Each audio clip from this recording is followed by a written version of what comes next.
Welcome to Toffee TV. It is the match reaction. Everton 1, Newcastle United 4 at Goodison Park tonight, and yeah, a little bit shell shocked, I guess. I shouldn't be. I shouldn't be really, but yeah, I don't really know what to say on this one. To be honest, I think everything that we feared was there. Everything we know about this team was on show tonight. The manager showed his limitations. They were there tonight. And Newcastle, when they got the opportunity, took it brilliantly and then took the game away from us. And no one concedes goals in clumps like Everton do. Everything just goes out the window, the discipline. The manager brought back Onana and Decore into the side tonight. Still, in my opinion, made a poor decision starting Ben Godfrey at right back. No one will convince me otherwise. Should have been Nathan Patterson. He went with Godfrey at right back, and Godfrey had probably his worst game in an Everton shirt. I'd say he was terrible. One of the worst individual performances I've seen for a while. From him, he just had a nightmare all night. But Everton actually started the game quite brightly, and I felt quite confident in the first 10-15 minutes. I think Everton were the hungrier team. We'd had a few shots.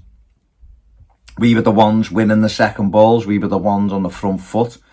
And they were comfortably the better side in the opening 25 minutes or so. And then Newcastle broke and scored with the first real attack. And, you know, it's that kicking the balls, isn't it? That you've been the one pushing, the one pressing, and the next minute it's ended up in the back of the net. You know, bit of Pickford makes a save, it hits a defender and breaks, and Callum Wilson stabs it home and you're one down. And it is that horrible gut-wrenching feeling of here we go again. When you're winning and you're confident, although I forgot what that's like, but you see teams that are on that roll, things break for them, and they're good at then taking the game away. I think Everton huffed and puffed a little bit after that, but stayed in the game, and were unlucky with Dominic Calvert-Lewin's goal, which was disallowed. I hadn't seen it again properly on the monitors in front of me in the stand. It looked very, very tight. The fact it took a while looked tight. The lines that the Premier League used, the VAR, it's pathetic. It's pathetic. It should be the AI that is being used in the Champions League. Gives you the definitive offside. But for some reason, the Premier League aren't going to bring that in because they want to control it themselves. So make your own mind up on that one. But it was given offside. It was a lovely finish by Don, to be fair. Dinked it over Nick Pope. It was a good finish, but it was offside. So we went in 1-0 down, and I was just hoping that Dyche would make a change at the break. I thought Ben Godfrey should have come off at half time. He'd been roasted for the first goal. He was all over the place. We needed a bit of an attacking impetus down that right hand side. Him and Iwobi were really poor. But we didn't, and we come out, and Newcastle were in our box within the first 15 seconds, I think, of the second half. And I was just hoping that we would get the momentum. The fans were brilliant, by the way. Tremendous at the start of the game.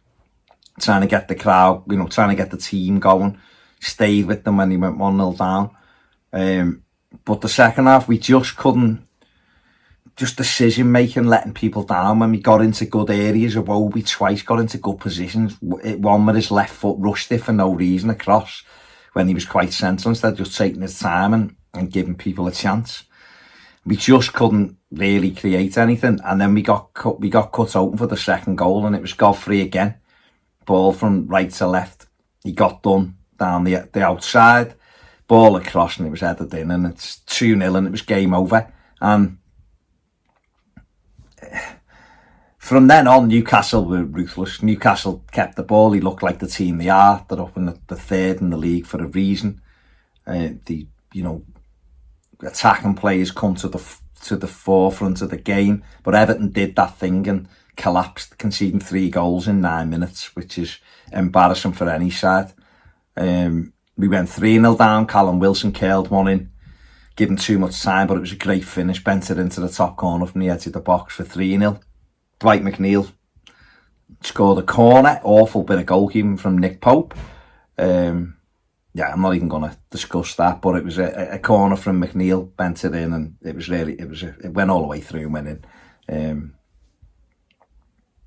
And you know, I'm not saying that give you hope, because there was 10 minutes left, but you know, it's a bit of fight. Can we just put a bit of pressure on towards the end? They took the centre, got it out to Isaac, who absolutely embarrassed Everton defenders. Them defenders there really should be ashamed of themselves. It was great feat, don't get me wrong, it was lovely run. I'd be raving about it if it was an Everton player that done it, but the actual defending for it was pathetic, utterly pathetic. Michael Keane got sent to Chippy, the shop, somewhere else. He didn't know where he was. Godfrey didn't know what day it was. It was just embarrassing. And it dinked the cross, and Jacob Murphy knocks it in for 4-1. It was awful. Fabian Schär curled one in for 5-1, and VAR done Everton a favour that time and ruled it out. But it was Newcastle were, like I said, when they seen the blood in the water, they were ruthless, and full credit to them. They thoroughly deserved it in the end, and they're having a great season and playing really well. For Everton, I think we are drowning, and I don't think there's a life jacket anywhere here. I thought after Fulham, watching the Fulham game, the way there was nothing in the team, no reaction whatsoever to going behind in that 1-2-1, it worried me. That day, we went to Palace, we've missed opportunities against a good side tonight. We've been put to the sword, but there was opportunities again in that opening half an hour to get in front and ask questions of them. It just isn't in it. The team isn't good enough. The players aren't good enough. The manager's not good enough at the moment for what he's doing. His team selections have been crazy over the last few weeks. Too slow to react at the minute.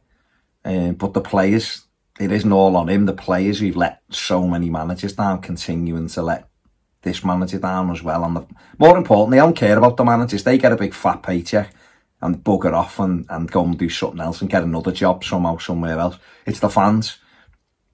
The fans who are there welcoming the team bus, the fans singing banners. They don't deserve it. These players don't deserve the support they've had, because we've put us through it again this season. Only this season we don't have Richarlison to drag us out of it, and the fans are doing their bit and they're getting let down, and I just can't see a happy ending to this one, sadly. I hope I'm massively wrong. I really do, but just right now I feel like there's only one way this ends, and it's not good. And the people who are majorly responsible for that as well aren't even at the ground, and the other fella's probably on a yacht somewhere, so there you go. Man of the match. Man of the match. I don't know. Tarkowski maybe. I don't know. I just don't think anyone played particularly well. Him or Dwight McNeil because he scored a corner, maybe, but realistically, there isn't one. Yeah, very worrying, very worrying. There you go, that's my thoughts. See you later.